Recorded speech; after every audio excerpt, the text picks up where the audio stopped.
They say there are places where the barrier between our world and what lies beyond becomes thin. In Pulaski, Kentucky, that barrier was broken by a chain, a murderer's tool that became a ghost's weapon. Some dismiss it as mere folklore, but those who witnessed the deaths still wake up screaming at night. This is their story.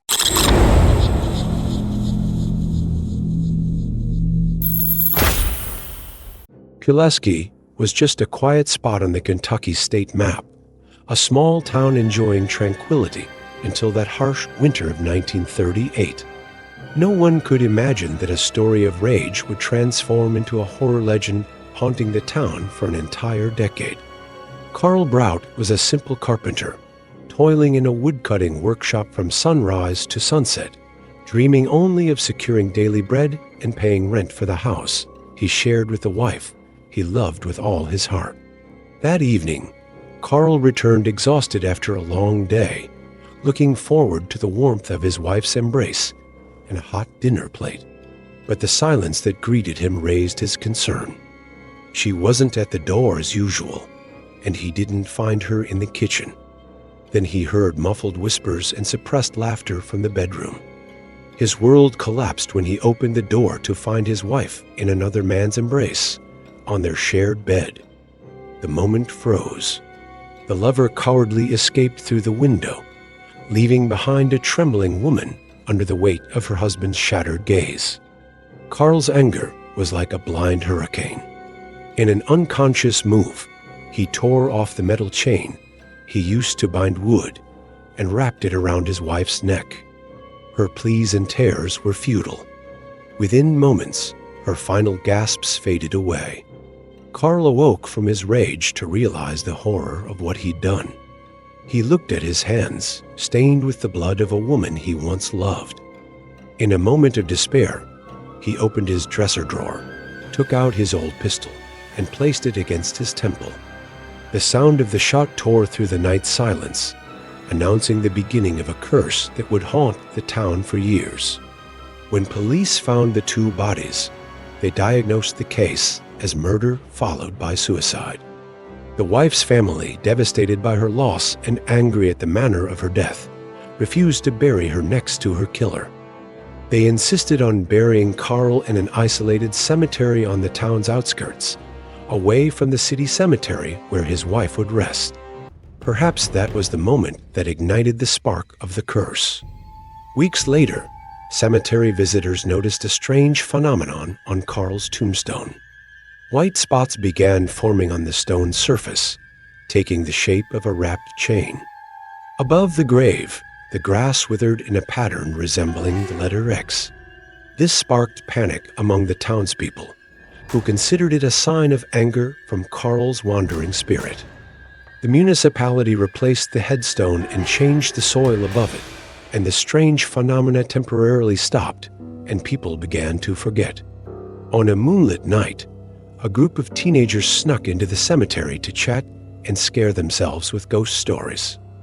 Among them was a reckless young man named James Collins, who decided to show off his courage to his friends.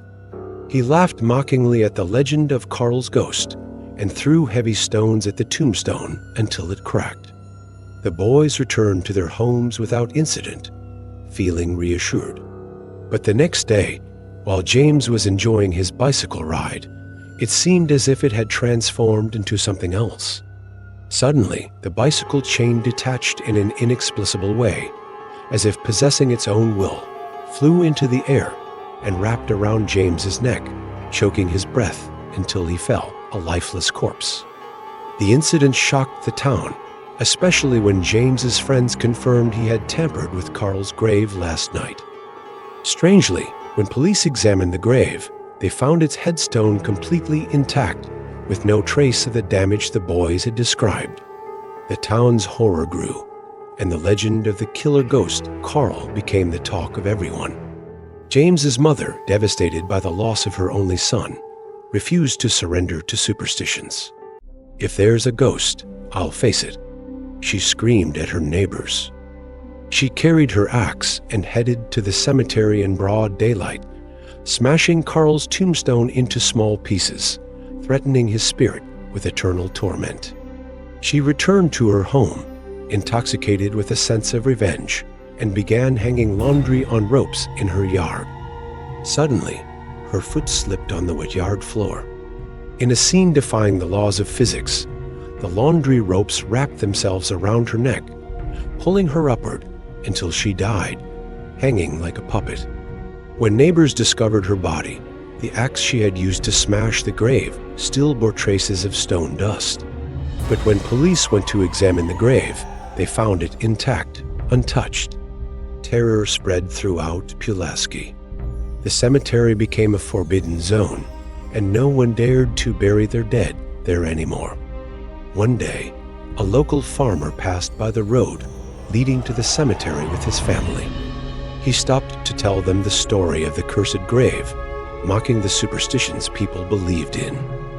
Then he pulled out his gun and fired several shots at the grave, shattering its headstone in front of his wife and children, who screamed in terror. The carriage set off again, but after a few minutes, as if an invisible force had taken control of the horses, they rushed madly toward a dangerous slope. The farmer realized the danger and threw his wife and children out of the carriage, trying to save them. He couldn't jump himself, and when the townspeople arrived, they found him hanged by the carriage rope, suspended over the slope, his face reflecting indescribable horror. As usual, when they checked the grave, it was perfectly intact without a scratch. The increasing mystery drove two brave policemen to investigate the matter. They went to the cemetery at sunset and took pictures of the grave. After hours of surveillance, they decided to return. On the way back, the driver saw strange lights chasing their car from behind, approaching at a frightening speed. He panicked and pressed the gas pedal hard, losing control at one of the curves. The car flipped several times, and the policeman who was driving was thrown through the window, hitting an iron fence that separated his head from his body. His colleague survived miraculously. When the survivor regained consciousness in the hospital, he told investigators that his killed colleague had mocked the legend of the cursed grave during the investigation, even kicking the headstone mockingly. Due to growing fears, people completely abandoned the road leading to the cemetery. Months passed without incidents until a reckless man named Arthur Lewis decided to end that ridiculous superstition, as he called it. He announced in the town cafe that he would storm the grave and destroy it completely, scoffing at everyone's warnings. At midnight, Arthur set off to the cemetery carrying a hammer and chisel. After hours, residents of houses near the cemetery heard a terrifying scream pierce the night silence.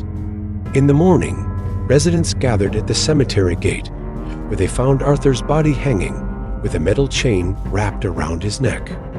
His face was contorted in an expression of pure terror, as if he had seen hell with his own eyes. The hammer and chisel were thrown at the grave, which appeared as usual, completely intact. The curse continued for a full decade, and between mysterious choking incidents, Pulaski residents found themselves prisoners of unbearable fear. The tragedy only ended in 1950, when a mining company purchased the cemetery land and transferred the remains of the dead, including those of Karl Brout, to the main town cemetery where his wife was buried. Perhaps Karl's ghost finally found his peace, returning to rest near the woman he loved to madness, and whom he killed in a moment of rage for which he paid dearly. Or perhaps it was just a series of strange coincidences, amplified by the fears of a small town in a troubled time, on the eve of World War II, when ignorance and poverty fed superstitions.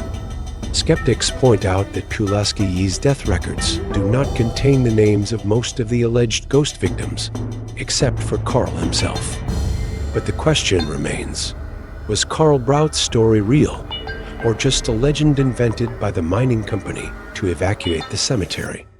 Whatever the case, Pulaski residents to this day avoid talking about the man with the chain and warn their children against tampering with graves, for not everything that dies departs.